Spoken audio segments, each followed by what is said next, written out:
Hi, everybody. I hope you're doing well and having a great weekend. Welcome to the Monday, April 20th lecture in Media and Politics. And today's lecture is on political humor. And I know this seems like kind of a maybe out of left field topic, but I'm hoping that as we talk through the slides today, you'll understand why research in this area has proven to be kind of one of the most active um, areas within trying to understand how people learn about politics in a really rapidly changing media environment. So, first, we'll talk about how we define political humor. Second, we will discuss why it's important and how it correlates with or is actually the cause of acquiring political knowledge. And along the way, we'll talk about really two different studies. One was published in 2009 by Zenos and Becker, and the second one was Let Us Infotain You, which I believe was on the syllabus for today. All right, so political humor is essentially an umbrella term that casts a wide net, and it can really refer to any sort of humorous text or video or whatever dealing with political issues, dealing with people related to politics, political events, processes that occur in politics, as well as political institutions. And it's got a couple of different subcategories, one of which is satire.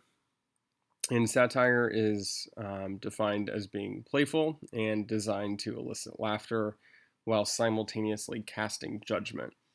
And jokes and texts that treat political topics in a lighthearted manner but don't really offer any criticism of institutions or policies or societal norms do not constitute satire. So satire is humor, but with sort of the barb of judgment casting. And really, for as long as there have been political systems, there has been political humor, right? Humor is, of course, a natural human condition. It's a way that we deal with upheaval. It's a way that we deal with making sense of the world around us. And so, as an art form and a mode of potentially being able to persuade people, political humor dates all the way back to ancient Greece and ancient Rome, and it has a super powerful influence on public opinion. Although, just when, where, and how that influence kind of makes its presence known can be difficult to predict. Um, but here are some examples. So the first is Aristophanes, the Athenian playwright, who explored various themes on status, power, and war, all within the frame of a play in ancient Athens. Much more famously, Socrates offered very subtle critiques of Athenian society through the voice of a playful clown. So, over the last 20 years, within communication and within political science, there's really been a sharp increase in empirical work on the impact of political humor.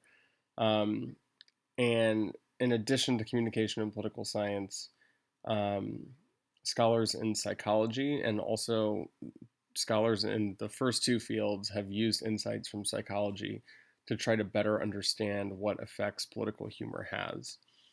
And the late 1990s really were the starting point for the research. Because a few years earlier, politicians began to appear more and more frequently on entertainment programs, on talk shows.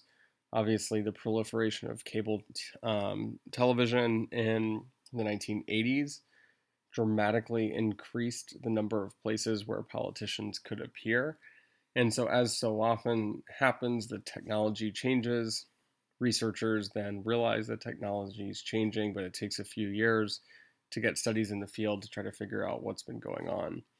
Um, and so, as a result, you get media scholars who have started to study the impact of what we call non traditional forms of political information on audience. And Matt Baum at Harvard, who we'll talk a little bit more about in a second, has referred to this type of information delivery as soft news. And obviously, hard news would be watching the local news, watching cable news, reading a newspaper. So anything that is news, kind of given to you straight, right? But news that is hidden or cloaked in a veil of humor would be considered soft news. So examples of this would be like monologues from David Letterman and Jay Leno in the 1990s. I'll talk more about this in a second, but the people who um, would think that these jokes were funny, as David Letterman, for example, made jokes about Bill Clinton, or Jay Leno making jokes about Monica Lewinsky or whatever it is. In order to think these jokes are funny, the first prerequisite is that you have to be knowledgeable, right? Because if you don't know who Monica Lewinsky is, then Jay Leno's jokes about her or about the scandal are not going to be funny, right? If you don't know that Bill Clinton had a reputation for womanizing, if you weren't armed with this knowledge, then David Letterman's jokes in his monologue about Clinton would not be funny. A little more recently, obviously, The Daily Show, which really hit its stride with Jon Stewart in the early 2000s, of course, is now hosted by Trevor Noah. The Colbert Report, hosted by Stephen Colbert. Politically Incorrect with Bill Maher on HBO. Last Week Tonight with John Oliver, also on HBO. In the non-broadcast space, you have The Onion and any number of YouTube stars who I'm unfamiliar with, because YouTube to me is a vast and bewildering place. So who is consuming this soft political news? Well, the Pew Center for the People in the Press has found that it's mostly young people, and they are increasingly reporting learning about politics from comedy shows. And at the same time that that's increasing, they're also reporting lower rates of learning from traditional news programming. Yet, cross sectional studies show that political comedy viewers, like those who are watching The Daily Show or those who are watching Last Week Tonight, are A, more politically knowledgeable, A, or B, more likely to participate in politics, and C, more attentive to politics than late night TV viewers more generally. So the question becomes then, are they learning about politics from these shows? Or are they watching these shows because they already know about politics and so they think it's funny, right? This is sort of the classic media and politics chicken and the egg question that we've come back to so many times in this class. And so that's the motivating question, right? Is political humor an agent of influence, or is it merely a barometer of public opinion? And scholars Zenos and Becker ask whether there is a causal relationship between exposure to political comedy and the process of political learning. And in order to uncover this causal relationship, they conduct two experiments that were designed to probe the impact of comedic introductions to political issues on A, being attentive to the media, and B, on learning. And comedic introductions means the viewer is made aware of this particular political issue for the first time in a soft news environment. And generally, they find that political comedy facilitates subsequent learning from hard news. So, in other words, if somebody is exposed for the first time through something or to a political issue that is kind of taking place in the real world outside of the soft news environment, then they may be more likely to seek out hard news about that than they would have been otherwise if they were not introduced to it via political comedy.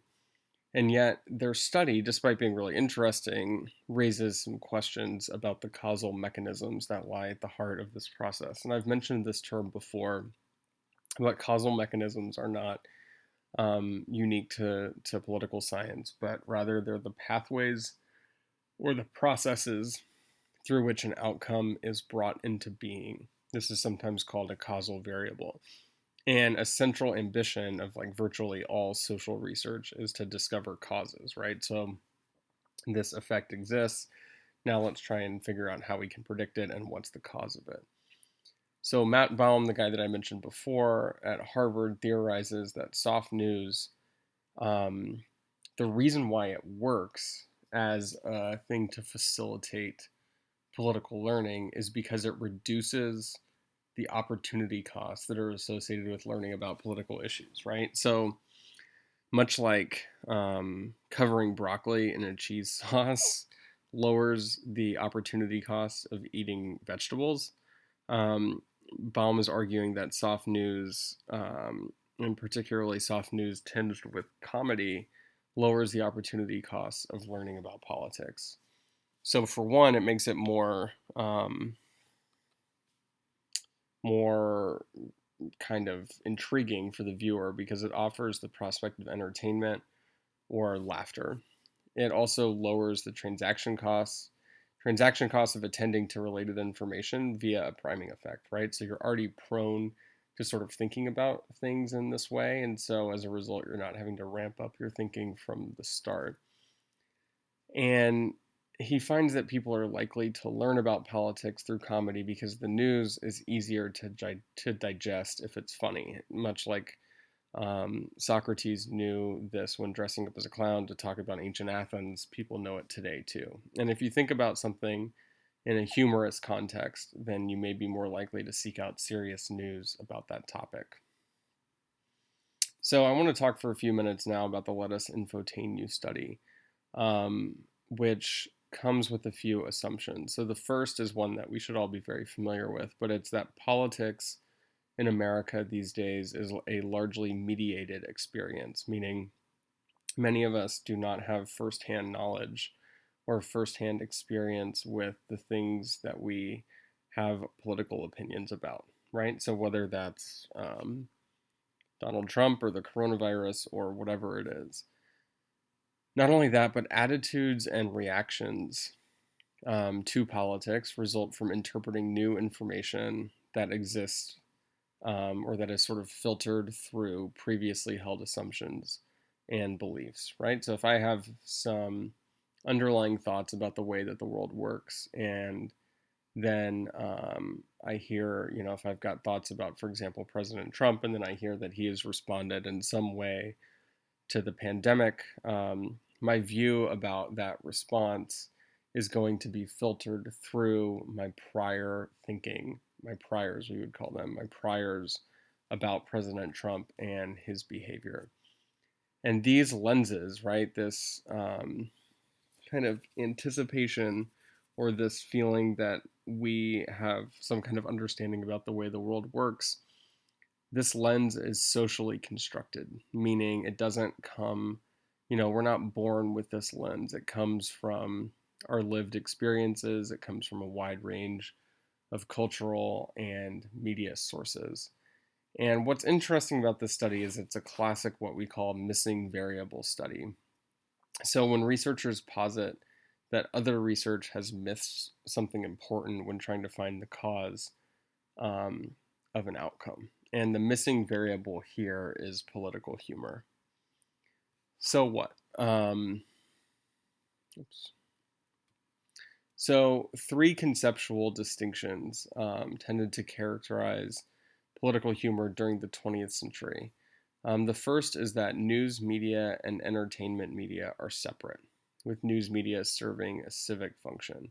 And so when I say during the 20th century, I mean this is sort of the old way of thinking about political humor. So the first kind of old way of thinking is that news and entertainment are separate, and that news serves a civic function rather than an overtly partisan function.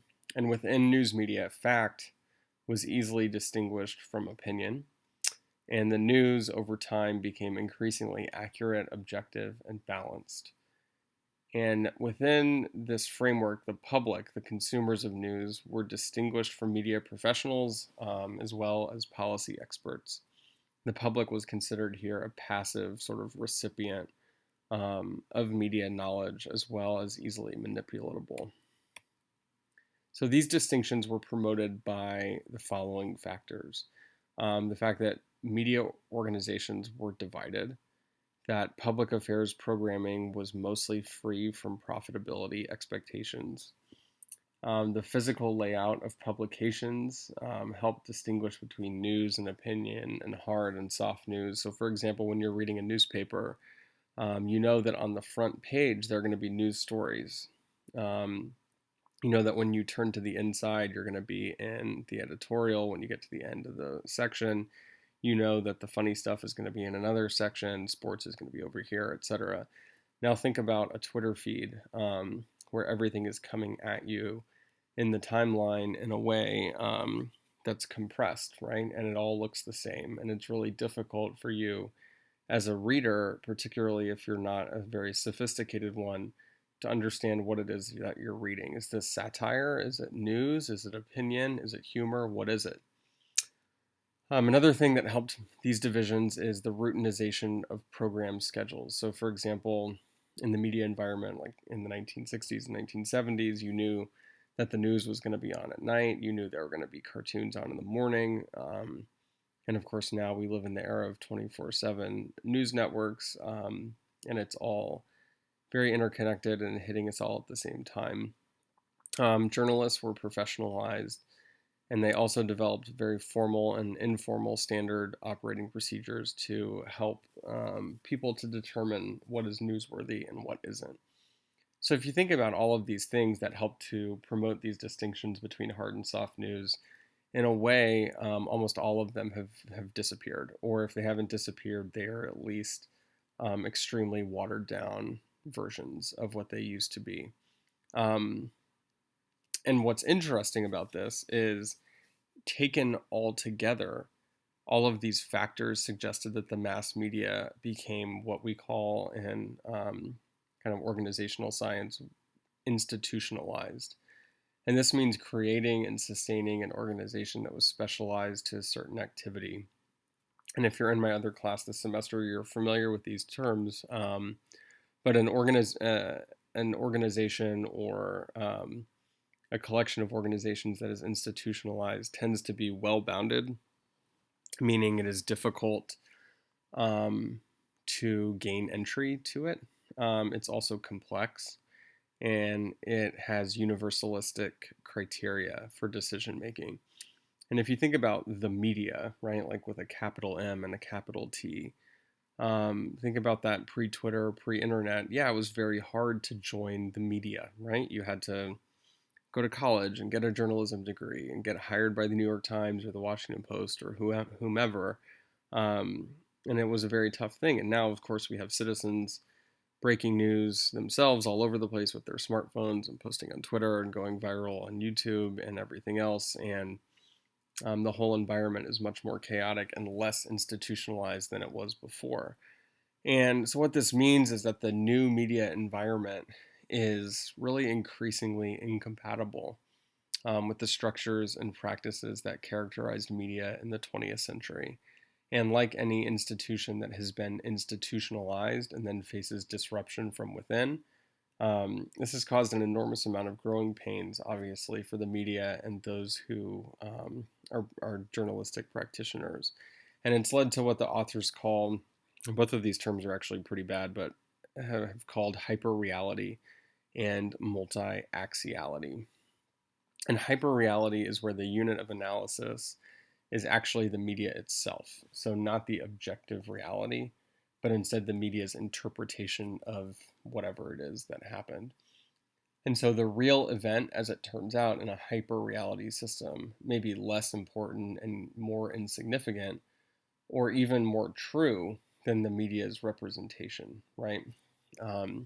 Multi-axiality, for its part, argues that new media creates hyperreality in which reality and its representations begin to blur, and that this takes place in the realm of politics. And this is where you get into the rise of a post-truth politics, one that's full of disinformation. And I would say we're in this era right now where supporters of the president, his most hardcore and loyal members of his base, have been coached, have been trained by President Trump to not believe anything that anyone says criticizing him or that is critical of him, because this whole sort of distinction between the mediated truth and the objective reality is completely blurred and is very warped for many of these people.